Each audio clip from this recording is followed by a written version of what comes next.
in games where you have to like hit left and it's like awesome, flawless, in time. Oh no! But imagine that with like the game hop buttons. You like scoreboard, score, score. I think that's the next game. It's the observer party. So everyone gets to play as an observer and needs to hit the right button. It's like, no, missed action, bad, bad. Oh man, I'm gonna play the shit out of that game. That'd be so awesome. Imagine that, like, we have micro trainers, we've got multitask trainers. Imagine observer trainers. Oh, that'd be cool.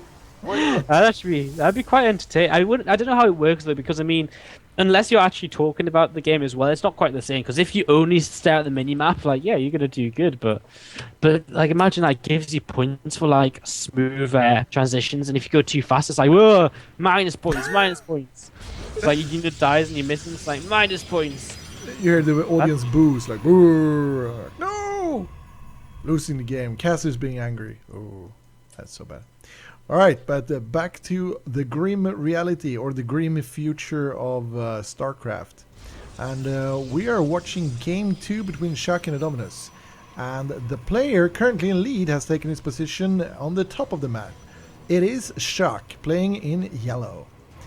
In the bottom of the map, we have his opponent, the current master of carriers. It is Adonminus, who plays Protoss.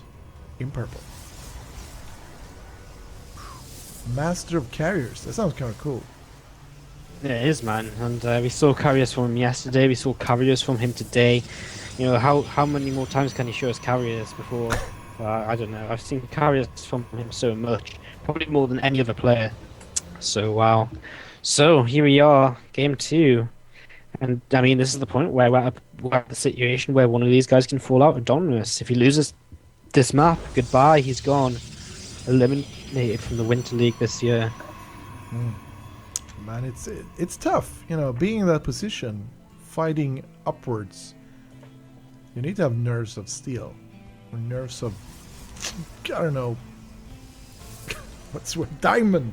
You need something more than steel, man, because, you know, this is your tournament life, and, you know, it's not the most major of tournaments, but, you know, I'd like to think that for Adonminus, you know, he's got a little bit of pride about this. He's the reigning champion of the Winter League. He could be dethroned here by a 15-year-old, and that's never good for your confidence. No, but Stargate still, on the way, by the way. We can see Sjaak sort of like a prodigy. He's so good, and, yeah, you know, the kids, they start so early these days. Yeah, man. These kids, even I feel this way. Oh, I imagine how Stargate I feel, is on the you way, know, by the wow. way. Let's talk about this tech. Stargate for Adonminus again. He loves his Stargate play.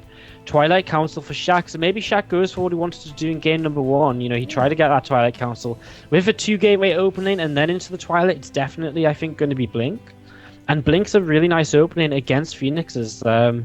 You know, the first Phoenix is on the way, but, you know, you're going to be massing up Stalkers, you're going to be massing up that anti-air, and then when Blink comes in, you know, you start defending these Phoenixes so much more easily, and if Adonminus isn't careful, he will lose them. But of course, he will know here very quickly that it's Blink, because he will move across the map with a Phoenix, he'll see in the base, and get the scout off, so that's really nice.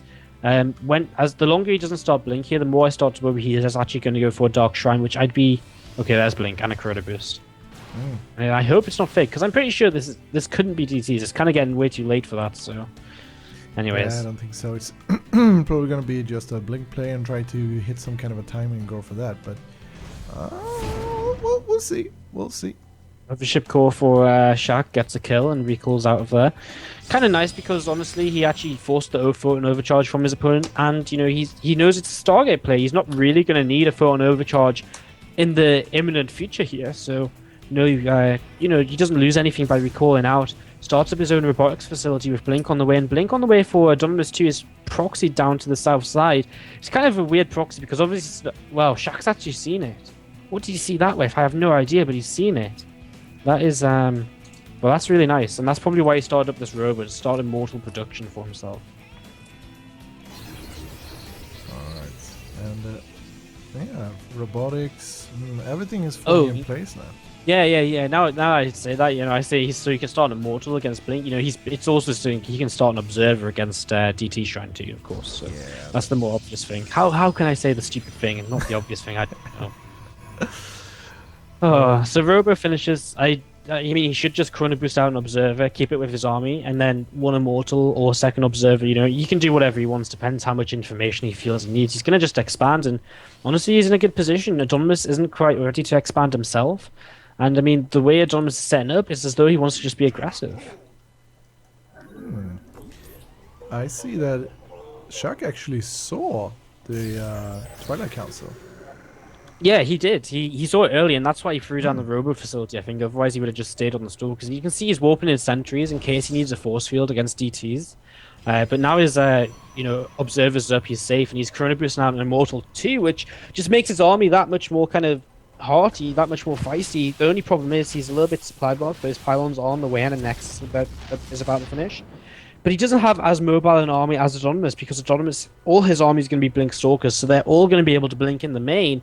Whereas that Immortal is very immobile for Sjaak, so he has to be very careful with his position and in where he decides to position his army. But things are looking good for him right now. A second Immortal's on the way, and he's got Blink of his own as well. And, one of the probes actually going down here, and here comes the engagement. Both players actually going full. The shield is going here comes up, the Blink. and here comes it's the main. Doing. Yep. And this Time Warp comes down here. But an Immortal picked up by the Phoenixes, so this is really smart, taking out what is, you know, the majority of the DPS in this army. Second Immortal for Sjaak isn't here just yet. There's another lift on an Immortal, and Sjaak is losing a lot of units here, and now the Stalkers target down that Immortal, and